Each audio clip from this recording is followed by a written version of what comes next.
just like, the time of year, rates going up, buyer uncertainty, all those factors can work against buyer demand. We could have multiple factors working for buyer demand, more certainty, rates starting to come down. For buyers and for investors, you don't want to wait until everybody else thinks it's a good time. You go in when there's blood in the streets and sellers are panicked because they've been on the market for 104 days. Alrighty, folks, we have had a large move in the 10-year note. 10-year note has ranged from being up 15 to up 18 basis points. I know I have said it before. You might stop believing me, but these movements in a single day, in a single hour, are not normal. Trust me. I've been looking at this for 30 years, and these violent moves, either up or down, are not normal, but they are here. We're going to talk with Matt, the mortgage guy, talk about what's going on in lending. We can talk about the spread. Is it getting better? Is it getting worse? All things rates. Matt, what the heck is going on with rates today? Yeah. So first and foremost, I think me and you probably agree on this, Mike. One rental at a time is purple. It's a mix of blue and red. Democrats are investors. Republicans are investors. So You won't ever hear me being political on this channel. But it's interesting to talk about with a newly elected president, like how that affects real estate. I read something this morning, Mike, that the 19 basis point jump on the 10-year was actually pretty calm compared to what it would have been had it been a clear red sweep. So if Donald Trump wins the presidency, they have majority in the Senate. The House is still kind of undecided whether or not it's going to go majority. So just clear, because again, I think I haven't looked in detail, but I've heard we might be a week away from having an answer on the House. What I think you're saying is if the House goes red also, we might expect rates to go up even more. Is that what you're saying? Yeah, or at least that sudden reaction from the mortgage bond market would have been even more dramatic than. Okay. So basically the mortgage market or the bond market, I guess in this case, the bond market was not anticipating the outcome. That's the only way you get a violent move like this, is they were surprised, right? Yeah. Well, I think they're probably surprised, that, there's the sweep, but from the stuff I was reading, and again, I'm not an economist, I'm just a mortgage guy, right? I'm reading this stuff at a 5th grade level, where some of it was baked in, but the red sweep definitely wasn't. And so the fact that it's even possible, and even if we're a week out from deciding, the House, but one thing that people should think about, and what I'm thinking about from a mortgage standpoint, is the more uncertainty we have, the more volatile rates are. As we kind of move forward and, new president into office in January and whatnot, that should calm volatility because there's more certainty. There's no longer uncertainty about who's our next president. There's no longer uncertainty. Well, that is so interesting because, again, for the longest time, I've believed that the mortgage spread, which is certainly down from the peak, but certainly nowhere near normal, right? Normal is 175, 185 basis points. We're still at 260, 270. I would have thought, and again, I'm just a guy that looks at the market every day. I don't pretend to be a PhD in this stuff. I would have expected the spread to come in. And to your point, I think the surprise might mean, at least in the short term, it actually widens as the I think that's possible. Yeah. And so much of this stuff too, when people talk about, the Fed cutting rates and rates coming down and the spread getting smaller, I still think it does eventually. But yeah, maybe in the short term, there's knee-jerk reactions. Money's moved between, mortgage-backed securities and other places where people can stuff investments. And so, short term, maybe a little bit volatile, but in the long term, I think less volatility and downward trajectory of rates. One of those pieces being smaller spread between the 10 years. What are we, 450 and 713? Yeah, it's like 260 basis point spread. And that for sure is wider the more volatility we have. No question. No question. And so less volatility, that can shrink down to, 2%, even below 2%. And, that's quite a bit of relief to mortgage rates if you're talking about, 60 to 80 basis points that rates could come down. And so, interesting times. And it'll be interesting to see. One thing I know me and you track kind of just through conversations is consumer sentiment. So many people, some said it, some didn't, were like, I'm going to wait until after the election. I don't know if I want to buy yet because I'm uncertain about the future. Now that that's over, will more demand come back to the market? And it's yet to be seen, right? Like, well, let's play with that. I mean, again, in the 6 hours we've had to react to this, whatever's going on, waiting's been expensive. Right? Rates are up quite significantly. Now, again, they could reverse tomorrow for whatever I know. But again, just looking at the trend's not great. The other thing that I think is really clear to me is we were getting really close to potentially cracking the move up buyer, right? We got as low as 6.1. I think anything in the 5s starts to dribble out that marginal supply. No, dead, buried, last rights, not happening at 7, and certainly not happening at 8. If we go to 8% mortgage rates again, whoo, that move up buyer is frozen. Yeah, frozen for sure. And so, just like, the time of year, rates going up, buyer uncertainty, all those factors can work against buyer demand.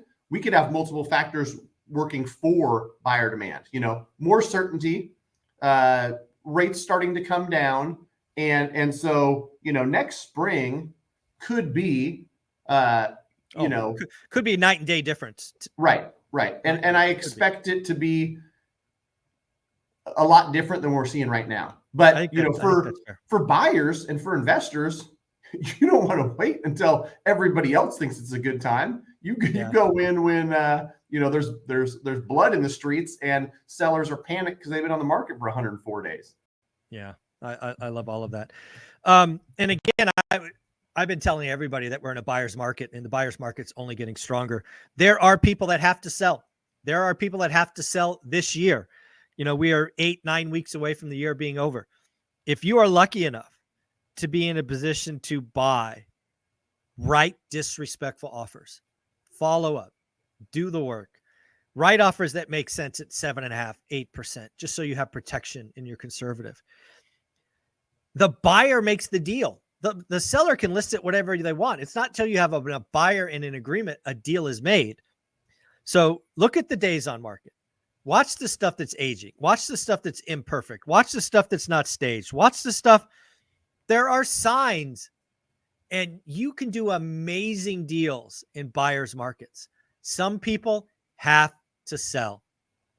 Yeah, 100%. And something for people to consider too is like, there's no way for you to know kind of under the surface level of a market without being involved.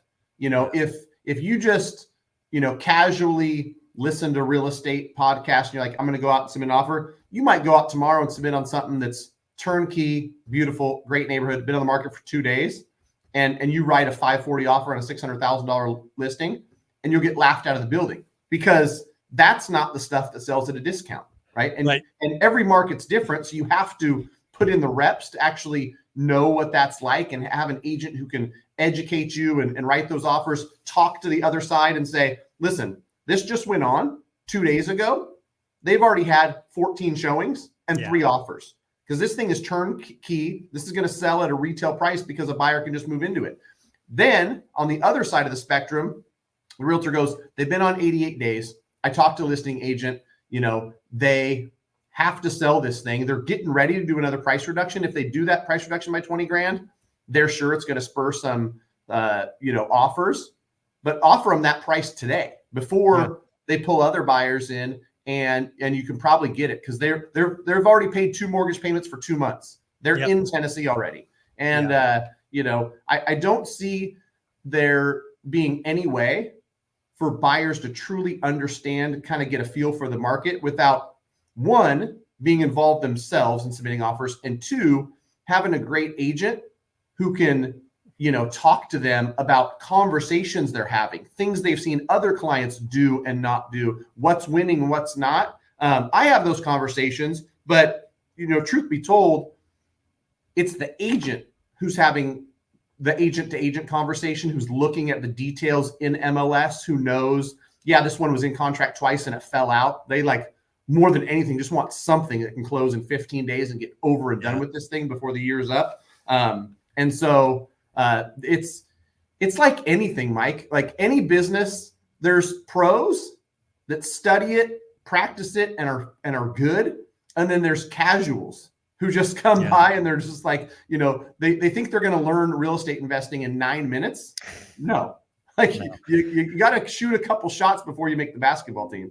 Yeah, there you go. Well, let's take a question from School. You are a member of School.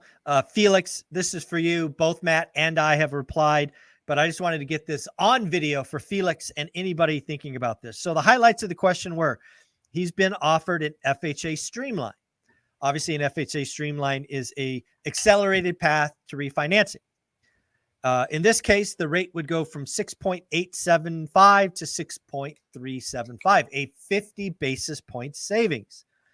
Their payments would go down $71.26. That would be a savings of $855.12 a year. Unfortunately, Streamlines aren't free. This particular offer wrapped in $9,621 in closing costs. So quick math says this is somewhere between 10 and 11 years of a payback. I don't know about you, Matt, but I scream, do not do this. It is a bad deal. What say you? Right. Yeah. I replied in there after you did, and I said, it's a no-go. There's one winner. The one winner is the guy who gets a check 30 days from now, who writes the loan and gets a commission on it. But what you have to look at in those scenarios is like the payback and how long you're realistically going to be in that loan. FHA loans, for the most part, are short-term loans, right? If you've got dinged credit, if you got to stretch your DTI, if you've had some sort of event, foreclosure, bankruptcy, like FHA is more flexible than conventional. But what they do is they attach mortgage insurance that will not fall off, right? The latest FHA stuff, like your mortgage insurance won't fall off until you refinance it. So most people, you're in that 6.875.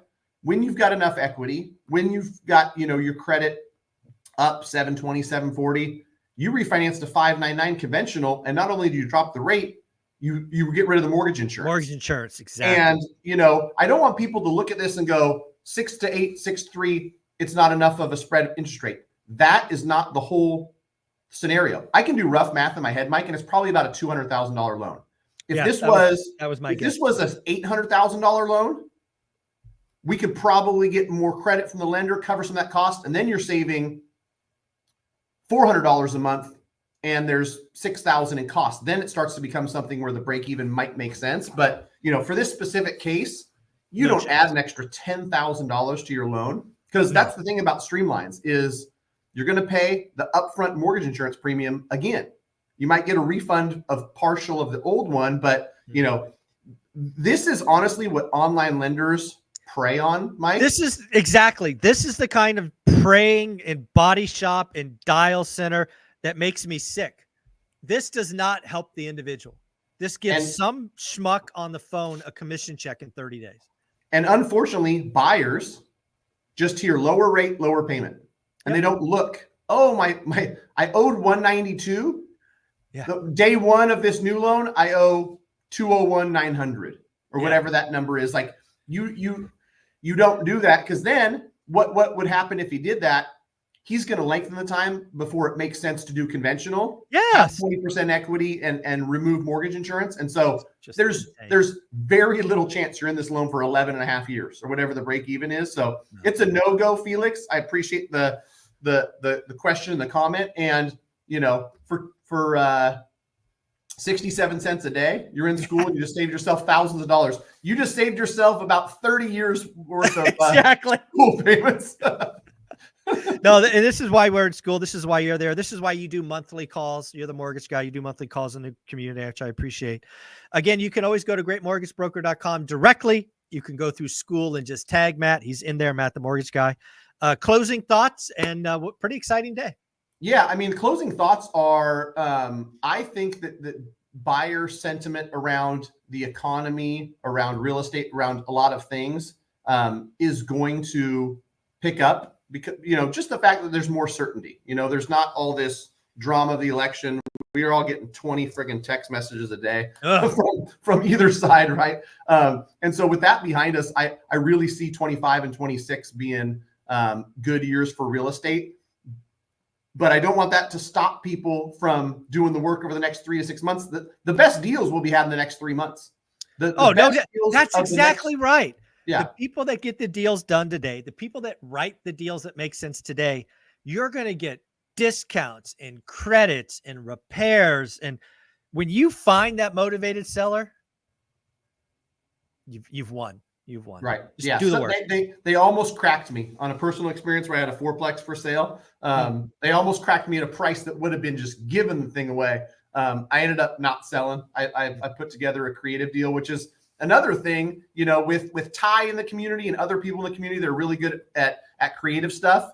There's gonna be massive opportunity for that. Well, that's exactly right. I go back. I mean, I actually spent I think I spent $200 buying Robert G. Allen's original first edition creative financing book. I forget what it was called, like Creative Financing for the 80s. It was written in 81 or 82 because I wanted to see what the original creative finance guys were doing, right? Not the 15th edition that's been updated. Right. So, yeah, it's going to be wild the next 3 to 6 months. So, Matt, you're amazing. Greatmortgagebroker.com. Worst case, go see what you're doing. Go see if it makes sense. But always get started, get prepared. Matt is the guy. Thanks, buddy. Thanks, Mike.